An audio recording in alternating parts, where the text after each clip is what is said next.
बड़े लोकतंत्र के संविधान की जड़ें एक ट्रेडिंग कंपनी के नियमों में हैं। हाँ बिल्कुल। और आज हम भारत के इसी संवैधानिक ढांचे के लंबे सफर पर बात करने वाले हैं। ये कहानी एक तरह से 200 साल लंबी रस्साकशी की है। एक तरफ थी ईस्ट इंडिया कंपनी जो सरकार बन बैठी, और दूसरी तरफ ब्रिटिश संसद जो उसे कंट्रोल करना चाहती थी। और इसी खींचतान में अनजाने में ही सही भारत के आधुनिक कानूनी ढांचे की नींव रखी गई। हर नया एक्ट इस खेल में एक नया दांव था। तो हम उन मुख्य पड़ावों को देखेंगे कि कैसे सत्ता धीरे धीरे एक कंपनी से ब्रिटिश ताज के हाथों में गई और फिर आखिरकार भारत के लोगों को मिली। हमारी ये पूरी चर्चा भारतीय संविधान के विकास पर आधारित एक विस्तृत लेख से ली गई है। तो चलिए शुरू करते हैं। ईस्ट इंडिया कंपनी, एक कंपनी जो मसाले और कपड़े का व्यापार करने आई थी, वो कानून बनाने वाली संस्था कैसे बन गई? इसकी असल शुरुआत हुई 1765 में बक्सर की लड़ाई के बाद। कंपनी को बंगाल, बिहार और उड़ीसा में दीवानी अधिकार मिल गए। दीवानी अधिकार मतलब टैक्स वसूलने और छोटे मोटे दीवानी झगड़े निपटाने का हक। यहीं से वो सिर्फ एक व्यापारिक कंपनी नहीं रही, बल्कि एक क्षेत्रीय ताकत बन गई। और मुझे लगता है कि लंदन में बैठी ब्रिटिश सरकार को ये बात थोड़ी परेशान करने लगी होगी। बिल्कुल। कंपनी के अफसर अमीर हो रहे थे, भ्रष्टाचार बढ़ रहा था, और कंपनी खुद दिवालिया होने की कगार पर थी।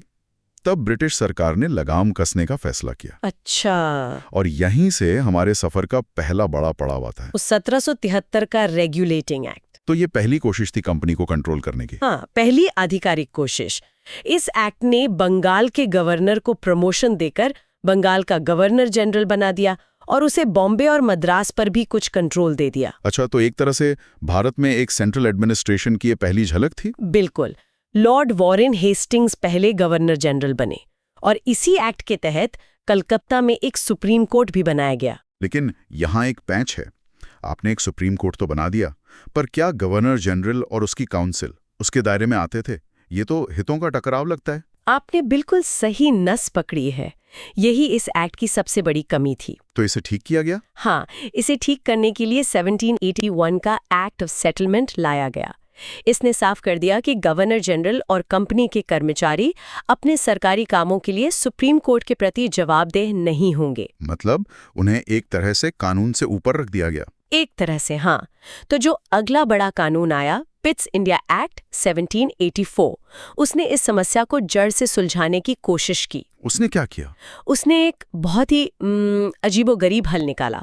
इसने कंपनी के कामों को 2 हिस्सों में बांट दिया, व्यापार और राजकाज। एक मिनट, एक ही कंपनी के 2 काम? हाँ, व्यापार के मामले कंपनी के पुराने कोर्ट ऑफ डायरेक्टर्स को दे दिए, लेकिन राजनैतिक, सैनिक और राजस्व के मामलों के लिए लंदन में एक नया बोर्ड ऑफ कंट्रोल बना दिया, जिसमें ब्रिटिश सरकार के लोग थे। अरे वाह! मतलब एक ही कंपनी के 2 बॉस, एक व्यापार देख रहा है और दूसरा सरकार चला रहा है। इसे ही दोहरी सरकार या डबल गवर्नमेंट कहा गया, और ये वाकई में एक अजीब व्यवस्था थी। पर इसका मतलब तो ये हुआ कि अब ब्रिटिश सरकार सीधे तौर पर भारत के मामलों में शामिल हो गई थी। बिल्कुल। और इस एक्ट में एक बहुत बड़ी बात छिपी थी। पहली बार भारत में कंपनी के कब्जे वाले इलाकों को भारत में ब्रिटिश संपत्ति कहा गया। ओह अच्छा, तो यहाँ नकाब पूरी तरह से उतर गया। सही कह रही हैं। अब ये साफ था कि ये कंपनी का नहीं, बल्कि ब्रिटिश सरकार का साम्राज्य था। इसके बाद तो चार्टर एक्ट्स की एक पूरी सीरीज आई। ये क्या थे? क्या ये कंपनी के लाइसेंस रिन्यूअल जैसे थे? बिल्कुल सही समझा आपने। हर 20 साल में कंपनी को एक नया चार्टर मिलता था, लेकिन हर नए चार्टर के साथ ब्रिटिश सरकार कंपनी पर अपनी पकड़ और मजबूत करती जा रही थी। इनमें सबसे अहम कौन से थे? 2 का जिक्र जरूरी है। पहला था 1833 का चार्टर एक्ट। ये ब्रिटिश भारत में केंद्रीकरण यानी सेंट्रलाइजेशन की दिशा में आखिरी और सबसे बड़ा कदम था। इसने ऐसा क्या किया? इसने बंगाल के गवर्नर जनरल को अब भारत का गवर्नर जनरल बना दिया और लॉर्ड विलियम बेंटिक पहले गवर्नर जनरल ऑफ इंडिया बने। लेकिन इससे भी बड़ी बात शायद ये हुई कि इस एक्ट ने ईस्ट इंडिया कंपनी के व्यापारिक गतिविधियों को ही खत्म कर दिया। हाँ बिल्कुल। जिस कंपनी का जन्म ही व्यापार के लिए हुआ था, उसका व्यापारी बंद कर दिया गया। अब कंपनी का एकमात्र काम था भारत पर शासन करना।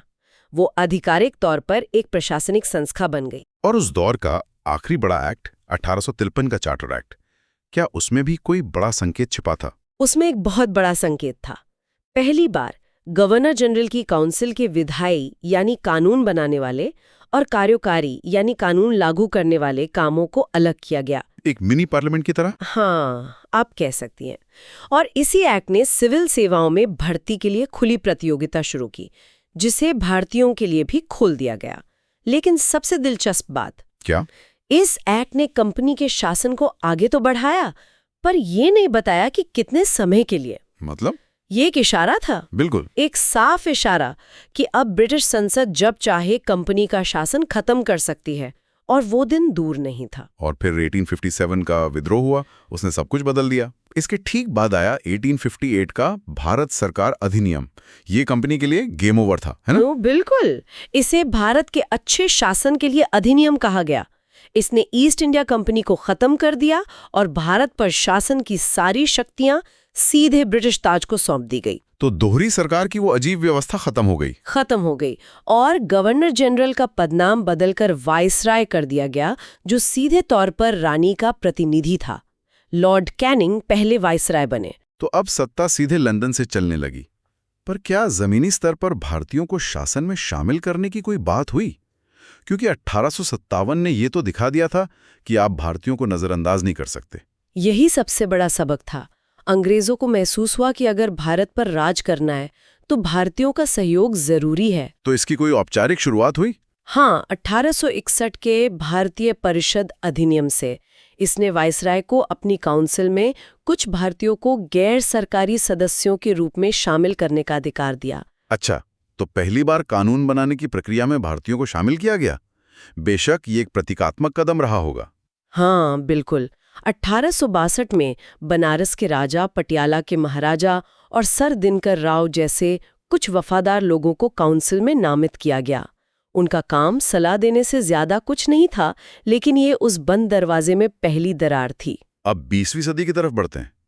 1909 का अधिनियम, जिसे मॉर्ले मिंटो सुधार भी कहते हैं, आज भी इतना विवादास्पद क्यों माना जाता है? एक शब्द की वजह से, पृथक निर्वाचक मंडल, सेपरेट इलेक्टोरेट्स। हाँ, इस एक्ट ने मुसलमानों के लिए एक अलग चुनावी व्यवस्था शुरू की। इसका मतलब था कि मुस्लिम उम्मीदवार को सिर्फ मुस्लिम वोटर ही वोट दे सकते थे। ओह, तो यहीं से वो फूट डालो और राज करो की नीति कानूनी तौर पर पक्की हो गई। बिल्कुल। इसीलिए लॉर्ड मिंटो को सांप्रदायिक निर्वाचक मंडल का जनक भी कहा जाता है। इसने भारतीय समाज में एक ऐसी दरार डाली जिसके नतीजे बहुत भयानक हुए। और इसके ठीक 10 साल बाद आया 1919 का भारत सरकार अधिनियम। इसमें एक बहुत चर्चित शब्द था, द्वैध शासन या डायरकी। ये क्या था? इसे समझने का एक आसान तरीका है। सोचिए, आपको कार की चाबियां तो दे दी जाएं, लेकिन स्टीयरिंग व्हील और ब्रेक किसी और के पास हो। बिल्कुल यही। प्रांतों में भारतीय मंत्रियों को शिक्षा और स्वास्थ्य जैसे हस्तांतरित विभाग दिए गए, लेकिन असली ताकत यानी वित्त, पुलिस और राजस्व जैसे आरक्षित विभाग अंग्रेज गवर्नर के हाथ में ही रहे। मतलब ये सत्ता का एक भ्रम था, असली अधिकार के बिना। सही कहा आपने। और फिर आया आजादी से पहले का सबसे बड़ा और आखिरी कानून, 1935 का भारत सरकार अधिनियम। मैंने सुना है कि ये हमारे आज के संविधान का एक तरह से खाका या ब्लूप्रिंट था। क्या ये सही है? कई मायनों में हाँ। ये एक बहुत ही लंबा और डिटेल्ड दस्तावेज था। इसने प्रांतों में उस द्वैध शासन वाले नाटक को खत्म किया और उन्हें प्रांतीय स्वायत्तता दी। और सबसे जरूरी बात, इसने शक्तियों को केंद्र और प्रांतों के बीच 3 सूचियों में बांटा, संघीय, प्रांतीय और समवर्ती सूची। ये व्यवस्था तो आज भी हमारे संविधान में लगभग वैसी ही है। अच्छा। इसी एक्ट के तहत रिजर्व बैंक ऑफ इंडिया और फेडरल कोर्ट की स्थापना भी हुई। तो लगभग 200 सालों की इस रस्साकशी के बाद एक प्रशासनिक और कानूनी ढांचा तो तैयार हो गया था। अब बात करते हैं उस प्रक्रिया की जिससे हमारा अपना संविधान बना। संविधान सभा का विचार कहां से आया? ये विचार पहली बार 1934 में एम.एन. रॉय ने रखा था।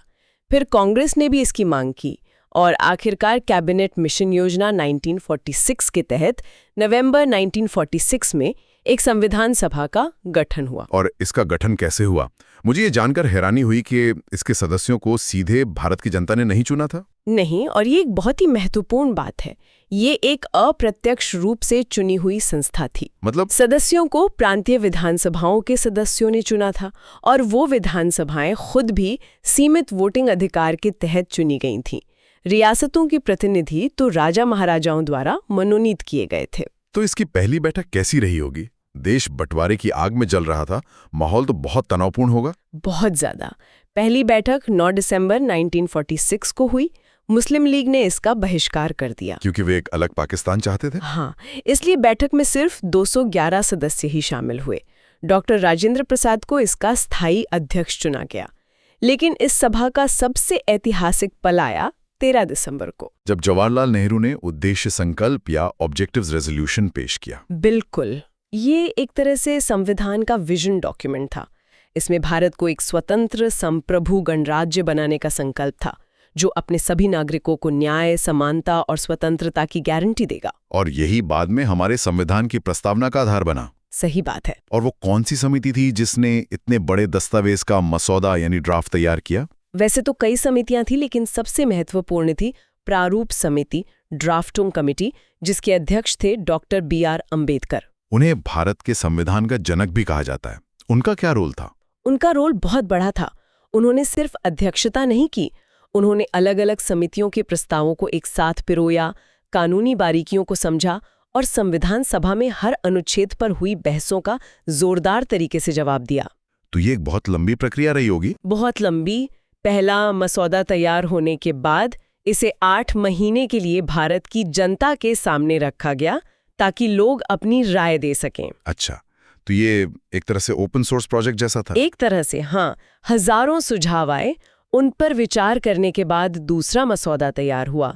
कुल मिलाके 3 बार इस मसौदे को सभा में पढ़ा गया। और आखिरकार 2 साल 11 महीने और 18 दिन की मेहनत के बाद 26 नवंबर 1949 को संविधान को अपनाया गया। उस दिन मौजूद 284 सदस्यों ने इस ऐतिहासिक दस्तावेज पर हस्ताक्षर किए। तो ये थी कहानी, एक ट्रेडिंग कंपनी के नियमों से शुरू होकर दोहरी सरकार, फिर सीधे ताज के शासन और अंत में भारतीयों द्वारा भारत के लिए एक संविधान बनाने की एक अविश्वसनीय सफर। हाँ, और ये देखना आकर्षक है कि आज हम जो कई विशेषताएं देखते हैं, जैसे संसदीय प्रक्रियाएं या शक्तियों का विभाजन, उनकी जड़ें कहीं न कहीं इन औपनिवेशिक युग के अधिनियमों में है। हालांकि अंतिम दस्तावेज पूरी तरह से हमारा अपना था। बिल्कुल, वो आत्मनिर्णय और एक संप्रभु राष्ट्र की इच्छा का प्रतीक था। जाते जाते एक विचार, हमने बात की कि संविधान सभा को सीधे भारत की जनता ने नहीं चुना था, ये एक छोटा अभिजात्य समूह था। तो फिर ऐसा कैसे हुआ कि इतने कम लोगों द्वारा बनाया गया एक दस्तावेज दुनिया के सबसे बड़े और सबसे विविध लोकतंत्र के लिए 75 से अधिक वर्षों से एक स्थायी आधार बना हुआ है? यही तो इस दस्तावेज का विरोधाभास और शायद इसकी प्रतिभा भी है। भले ही वे सदस्य सीधे तौर पर चुने नहीं गए थे, लेकिन वे खुद को पूरे भारत की आत्मा का प्रतिनिधि मानते थे। उस सभा में हर विचारधारा, हर क्षेत्र और हर प्रमुख समुदाय के लोग थे। उन्होंने सिर्फ कानून नहीं बनाया, उन्होंने एक भविष्य के भारत के लिए मूल्यों और आकांक्षाओं का एक सेट तैयार किया। शायद इसीलिए एक अभिजात्य समूह द्वारा बनाए जाने के बावजूद ये दस्तावेज भारत के आम आदमी की आवाज बन गया और आज भी बना हुआ है।